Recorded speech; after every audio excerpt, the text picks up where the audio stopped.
ئەی وەحمەد ئەو مێرمنداڵەی 13 ڕۆژە هەموو خەڵکی لە دوای دەگەڕێن و چەندین خەڵاتیش پێشکەش کرا ئەو کەسانەی کە ئەو مێرمنداڵە ببینەوە خەڵاتێکی باشی دەکەن، بەڵام لە کۆتاییدا ئەیوب ئەحمەدیان دۆزیەوە، بەڵام چۆنی ئەیوب ئەحمەد لە ڕۆژی سێشەمەی 24 کانونی دووەمی ساڵی 2023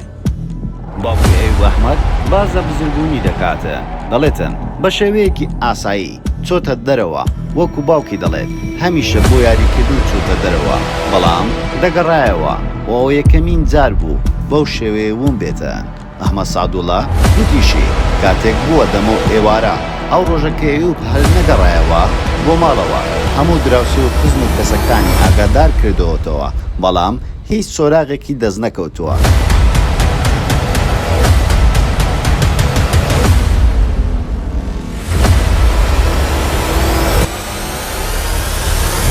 بۆیە دواتر هانای بۆ پۆلیس ئاسایش ناوچەکەی بردووە و ئەوانیش هەرزوو بەدەم داواکاریەکەی هاتوون و لەو کاتەوە تاوەکو ئەمڕۆکە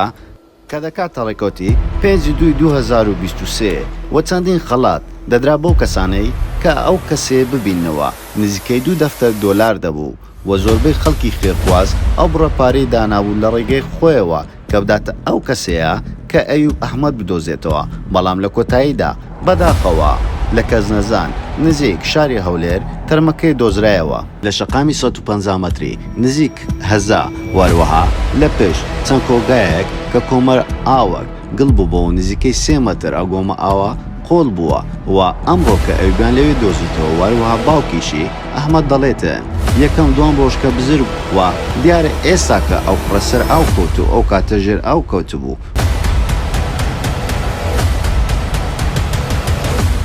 بەڵام تاوەکو ئێستا کەش پشتڕاست نەکراوەتەوە. ئایا ئەیوب ئەحمەدی تەوەن 13 ساڵان هۆکاری مردنەکەی دیار نییە؟ بۆ وەرزانیارێکی نوێ چاوت لە ئێمە بێ، هەموو کاتێک باشترینەکان ببینە لا کلیل میدیا.